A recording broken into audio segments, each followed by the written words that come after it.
Assalamualaikum warahmatullahi wabarakatuh. Perkenalkan, nama saya Sarah Safika dari Teknik Infrastruktur Sipil ITS NRP 101119100100034 kelompok 3 kewarganegaraan. Assalamualaikum warahmatullahi wabarakatuh. Nama saya Akmal Firmansyah dari Teknik Infrastruktur Sipil NRP 101119100100023 dari kelompok 3 kewarganegaraan. Assalamualaikum warahmatullahi wabarakatuh. Perkenalkan, nama saya Vicky Dwi Kalvaris, NRP 1011110001002 dari Departemen Teknik Infrastruktur Sipil.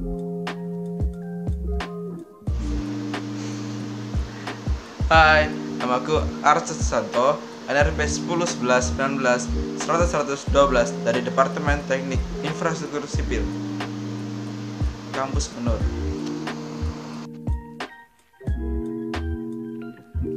Di sini saya akan menjelaskan tentang negara. Dimulai dengan pengertian negara itu sendiri menurut Ernest Renan dan Benedict Anderson. Menurut Ernest Renan, bangsa adalah kesatuan solidaritas yang orang-orang yang merasa setia kawan satu dengan yang lainnya. Dan nation adalah suatu solidaritas besar yang tercipta oleh pengorbanan orang-orang di zaman sebelumnya untuk orang-orang di masa depan. Pengertian bangsa menurut Benedict Anderson adalah bangsa merupakan komunitas politik yang dibayangkan dalam wilayah yang jelas batasnya dan berdaulat. Yang dimaksud dengan komunitas politik yang dibayangkan adalah bangsa sekecil apapun, orang-orangnya atau rakyatnya tidak akan mengenal satu sama lain di negara tersebut. Negara, unsur-unsur adalah pembentuk suatu negara atau syarat terbentuknya suatu negara. Yang pertama adalah rakyat. Rakyat suatu negara dibedakan menjadi dua, yaitu penduduk dan bukan penduduk. Penduduk adalah orang yang bertempat tinggal di negara tersebut dan berdomisili di negara tersebut. Orang yang bukan penduduk adalah orang yang bertempat tinggal sementara di negara tersebut untuk keperluannya, seperti contohnya mencari uang, dan jika kebutuhannya itu sudah terpenuhi, ia akan kembali lagi ke negara asalnya. Rakyat dapat dijelaskan secara skematis sebagai berikut. Rakyat dibagi menjadi dua, yaitu penduduk dan bukan penduduk. Penduduk dapat dibagi menjadi dua, yaitu warga negara dan warga negara asing. Warga negara asing adalah warga negara dari luar negeri yang berubah warga negara menjadi warga negara Indonesia. Warga negara juga dibagi menjadi dua, yaitu warga negara asli dan warga negara keturunan. Warga negara asli ini adalah warga negara yang mempunyai orang tua, yaitu warga negara Indonesia asli. Dan warga negara keturunan adalah warga negara Indonesia yang memiliki orang tua bukan warga negara Indonesia. Kewarganegaraan suatu negara akan berimplikasi sebagai berikut. Di sini bisa dibaca poin-poinnya dan saya akan memberikan contohnya. Poin yang A, contohnya adalah jika saya seorang mahasiswa Indonesia yang berkuliah di luar negeri dan saya mendapatkan perilaku yang tidak baik, maka saya akan mendapatkan perlindungan diplomatik Indonesia di luar negeri. Poin yang B, sebagai warga negara kita harus memiliki sifat setia kepada negara kita. Contohnya dengan mengikuti wajib militer. Poin yang ketiga, suatu negara berhak menolak kepindahan warga negaranya jika memiliki niat buruk atau merugikan negara. Poin yang D, berdasarkan praktek secara garis besar, kewarganegaraan seseorang dapat diperoleh dengan orang tua atau ius sanguinis. Jadi kita bisa memilih kewarganegaraan kita sendiri berdasarkan kewarganegaraan orang tua. Poin yang kedua, berdasarkan tempat kelahiran atau ius soli. Yang ketiga, berdasarkan poin-poin yang di atas. Melalui naturalisasi. Batas tertentu. Wilayah suatu negara meliputi darat, laut, dan udara. Batas wilayah negara Indonesia ditetapkan dalam perjanjian, seperti yang dulu dilakukan oleh pemerintah Belanda yang menjajah Indonesia dengan beberapa negara lain, seperti Konferensi Meja Bundar. Selanjutnya adalah 3 batas wilayah laut. Yang pertama, batas lautan teritorial. Laut teritorial adalah laut yang merupakan bagian wilayah suatu negara dan berada di bawah kedaulatan negara yang bersangkutan. Batas laut teritorial Indonesia adalah 12 mil, di mana garis yang penghubung titik luar pulau Indonesia tidak boleh lebih dari 200 mil. Yang kedua adalah batas landas kontinen. Landas kontinen adalah dasar lautan, baik dari segi geologi maupun segi morfologi merupakan kelanjutan dari kontinen atau benuanya. Yang ketiga adalah batas zona ekonomi eksklusif. Batas ZEE adalah 200 mil dari garis dasar ke arah laut bebas. Kewenangan negara di wilayah ZEE adalah kewenangan memanfaatkan sumber daya, baik di laut maupun di bawah dasar laut.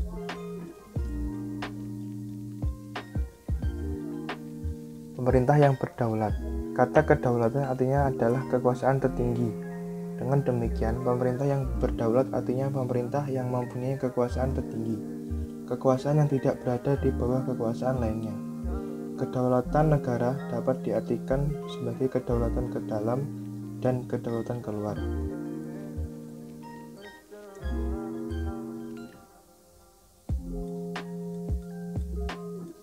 Berikut merupakan sifat-sifat kedaulatan.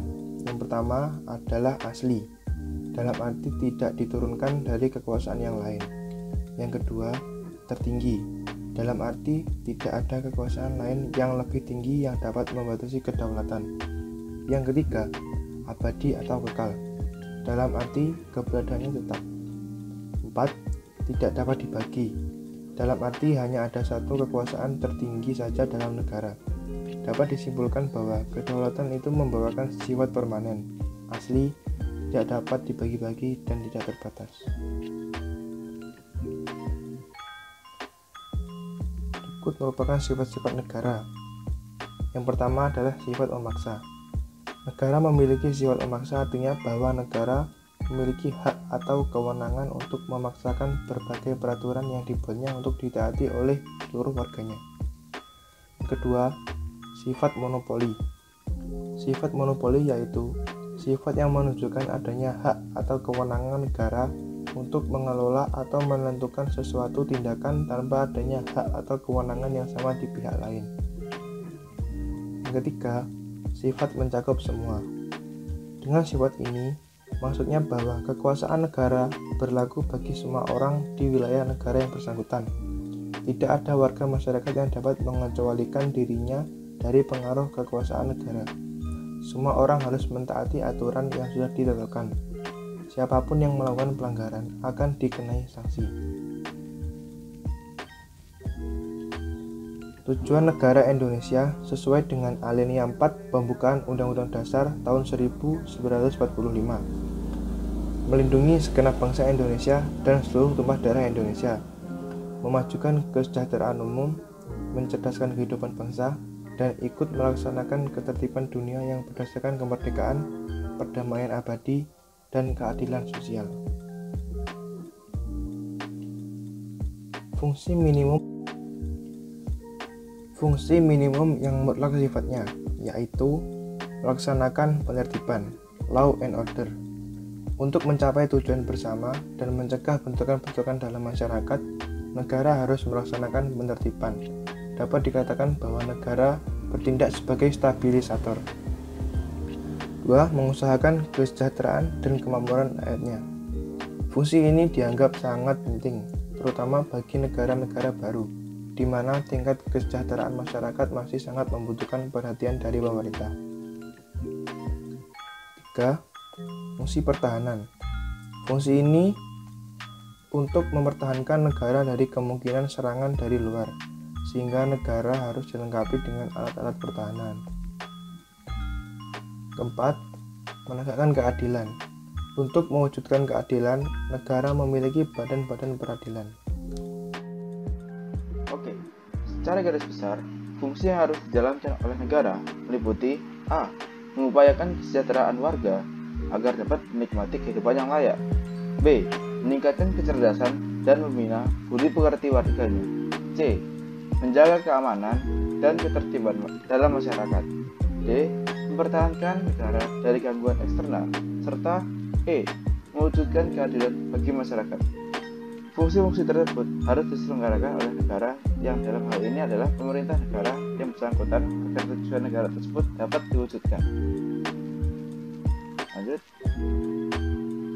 Untuk pembahasan kedua, Konstitusi. Baik, konstitusi dan undang-undang dasar. Kata konstitusi yang berarti pembentukan berasal dari kata constituer dari bahasa Prancis yang berarti membentuk. Sedangkan istilah undang-undang dasar merupakan terjemahan dari bahasa Belanda, grondwet. Grond berarti dasar dan wet berarti undang-undang. Jadi, grondwet sama dengan undang-undang dasar. Namun, dalam bahasa Belanda sendiri dikenal pula istilah constitutie yang artinya juga undang-undang dasar. Dalam perpustakaan hukum di Indonesia juga dijumpai istilah hukum dasar. Hukum memiliki pengertian yang lebih luas dibanding dengan undang-undang. Kaidah hukum bisa tertulis dan bisa tidak tertulis, sedangkan undang-undang menunjuk pada aturan hukum yang tertulis. Perbedaan antara undang-undang dasar dan konstitusi. Undang-undang dasar adalah suatu kitab atau dokumen yang memuat aturan-aturan hukum dan ketentuan-ketentuan hukum yang pokok-pokok atau dasar-dasar yang sifatnya tertulis, yang menggambarkan tentang sistem ketatanegaraan suatu negara.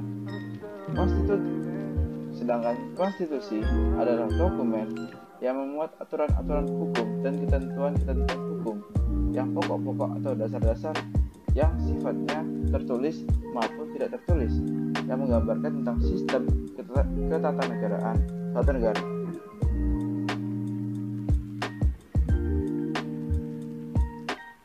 Unsur-unsur konstitusi. Undang-undang dasar atau konstitusi negara tidak hanya berfungsi membatasi kekuasaan pemerintah, akan tetapi juga perlu menggambarkan struktur pemerintahan suatu negara. Menurut Savornin Lohman, ada 3 unsur yang terdapat dalam konstitusi, yaitu A. Konstitusi dipandang sebagai perwujudan perjanjian masyarakat, sehingga menurut pengertian ini, konstitusi yang ada merupakan hasil atau konklusi dari persepakatan masyarakat untuk membina negara dan pemerintah yang akan mengatur mereka. B. Konstitusi sebagai piagam yang menjamin hak-hak asasi manusia, berarti melindungi dan jaminan atas hak manusia dan warga negara yang sekaligus penentuan batas-batas hak dan kewajiban bagi warganya maupun alat pemerintahannya. C. Konstitusi sebagai forma regimenis, yaitu kerangka bangunan pemerintah.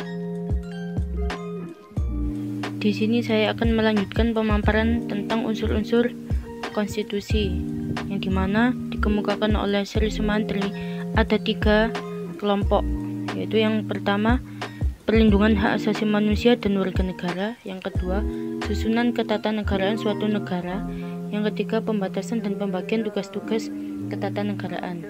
Dari sini dapat disimpulkan bahwa unsur-unsur konstitusi yaitu meliputi struktur organisasi negara dengan lembaga-lembaga negara yang ada di dalamnya, terus tugas-tugas atau wewenang masing-masing lembaga negara dan hubungan tata kerja antara satu lembaga dengan lembaga yang lain, dan yang terakhir yaitu jaminan hak asasi manusia dan warga negara. Perubahan konstitusi. Secara teoretik, perubahan undang-undang dasar dapat terjadi melalui berbagai cara. Menurut C.F. Strong ada 4 cara, yaitu kekuasaan legislatif dengan pembatasan-pembatasan tertentu. Yang kedua, rakyat melalui referendum. Yang ketiga, sejumlah negara-negara bagian khususnya untuk negara serikat. Dan yang terakhir yaitu suatu lembaga negara yang khususnya dibentuk untuk keperluan perubahan.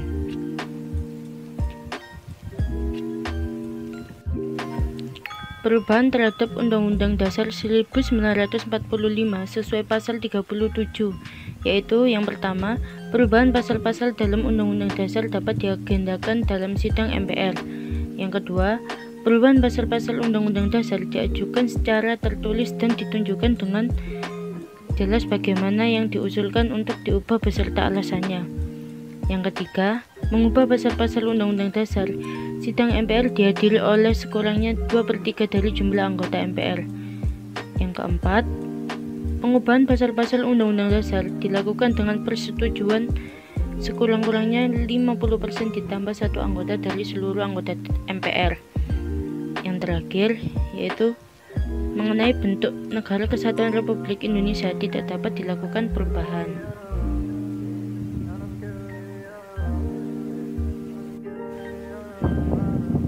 Di era reformasi munculnya pemikiran tentang keberadaan Undang-Undang Dasar yang berbeda dari pemikiran sebelumnya. Yang pertama yaitu Undang-Undang Dasar mengandung rumusan pasal yang membuka peluang timbulnya penafsiran ganda.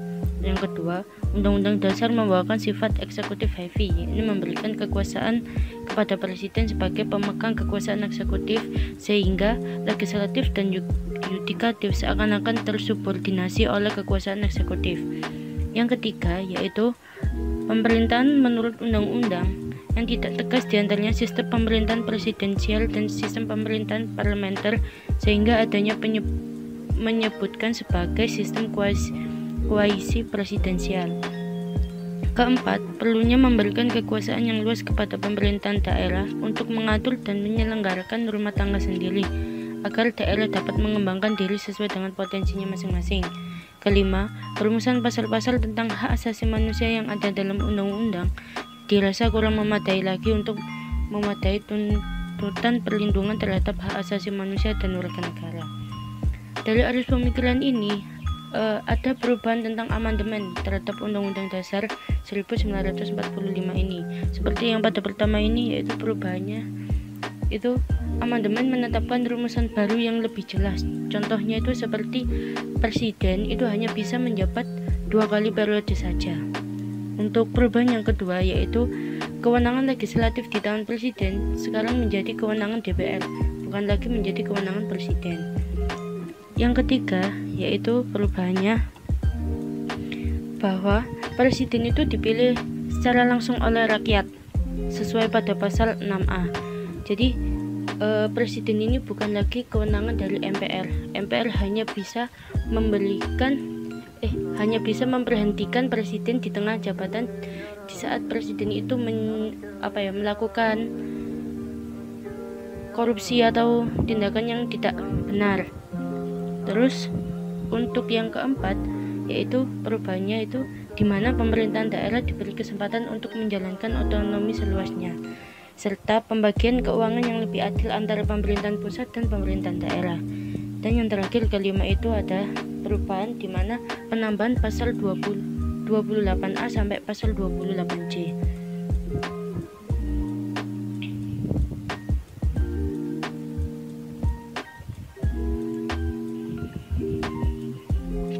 Peranan konstitusi dalam kehidupan bernegara.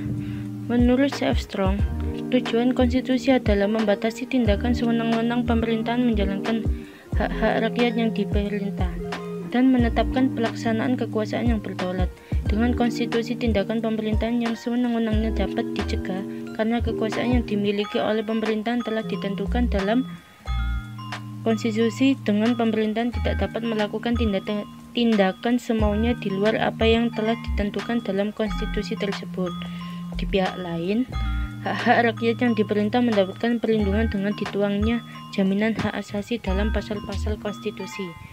Dapat disimpulkan bahwa peran konstitusi itu yaitu untuk memberikan landasan dan pedoman dasar bagi penyelenggara ketatanegaraan suatu negara.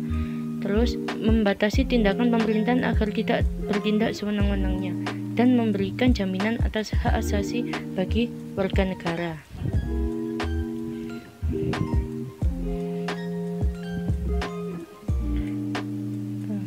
Sekian presentasi dari kelompok kami.